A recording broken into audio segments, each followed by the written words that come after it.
Selamat siang, perkenalkan nama saya Paulus Mujeng dari kelas 2 TSC. Di sini saya akan mempresentasikan tentang UAS Mekanika Tanah, yaitu tentang stabilitas lereng dari nomor 1, 2, 3, dan 4.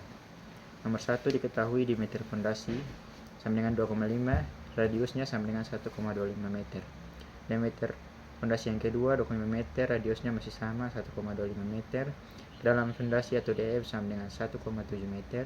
Tanah dalam kondisi lano berlempung. Berat volume basah sama dengan 1,86 kg per desimeter kubik. Dibagi ke meter kubik sama dengan 18,6 kN per meter kubik. Berat volume tanah jenuh sama dengan 19,89 kN per meter kubik.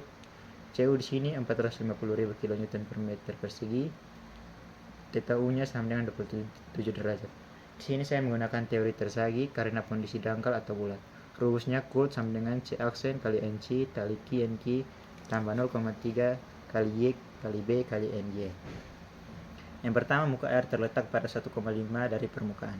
Kita asumsikan Y sama dengan rata-rata dari tanah kering dan jenuh. Y rata-rata sama dengan 18,6. Itu adalah berat volume tanah basah. 19,89 itu berat volume tanah jenuh. Sama dengan dikali dengan 18,6 dikali 19,89 dikali 2 dibagi 2, hasilnya sama dengan 28,545. Berikutnya tekanan overburn Q sama dengan Y kali DF sama dengan 19,25 kali 1,7 sama dengan 32,725 kN per meter pangkat 3. Coulomb-nya CU-nya sama dengan 450.000, NC-nya sama dengan 29,5, Q-nya sama dengan 32,725, NQ-nya sama dengan 15, Y-nya sama dengan 0,3, B-nya sama dengan 19,25, N-nya 2,5, 11. Sini kita menggunakan rumus CU dikali NC sama dengan 1327500.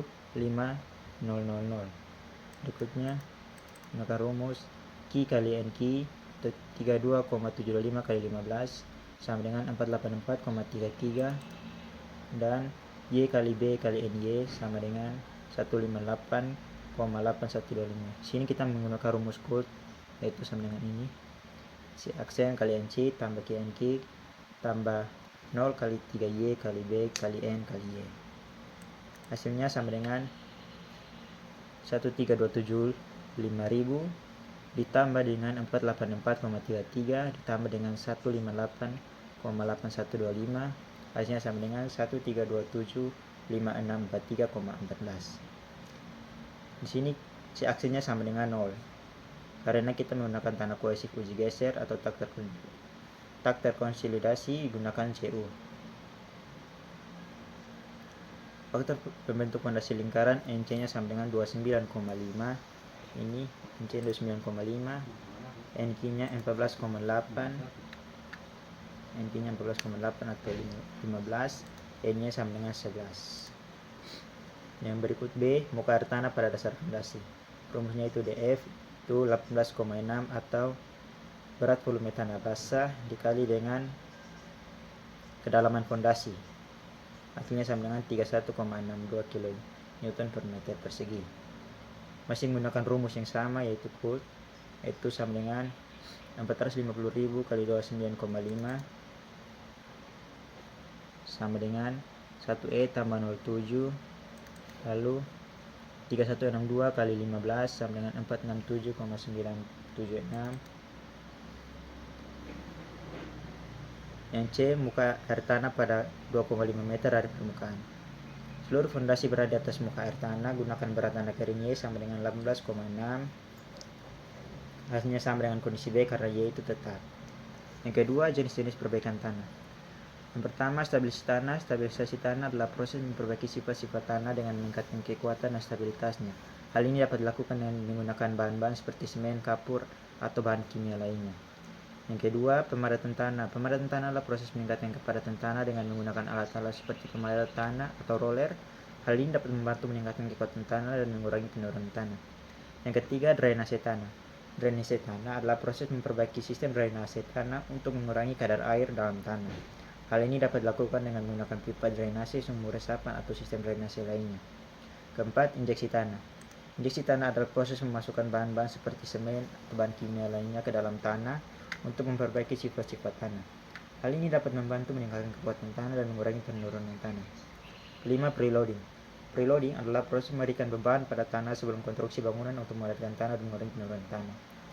Fibrokompaksi adalah proses memadatkan tanah dengan menggunakan getaran untuk meningkatkan kepadatan tanah. Pancang adalah proses memasukkan tiang pancang ke dalam tanah untuk meningkatkan kekuatan tanah dan mengurangi penurunan tanah. Yang berikutnya, soil nailing adalah proses memasukkan batang baja ke dalam tanah untuk meningkatkan kekuatan tanah dan mengurangi penurunan tanah. Berikutnya, grouting adalah proses memasukkan bahan-bahan seperti semen atau bahan kimia lainnya ke dalam rongga-rongga tanah untuk memperbaiki sifat-sifat tanah. 10. Bioremediasi adalah proses menggunakan mikroorganisme untuk memperbaiki sifat-sifat tanah yang terkontaminasi. Yang ketiga, contoh perbaikan tanah menurut metodenya masing-masing.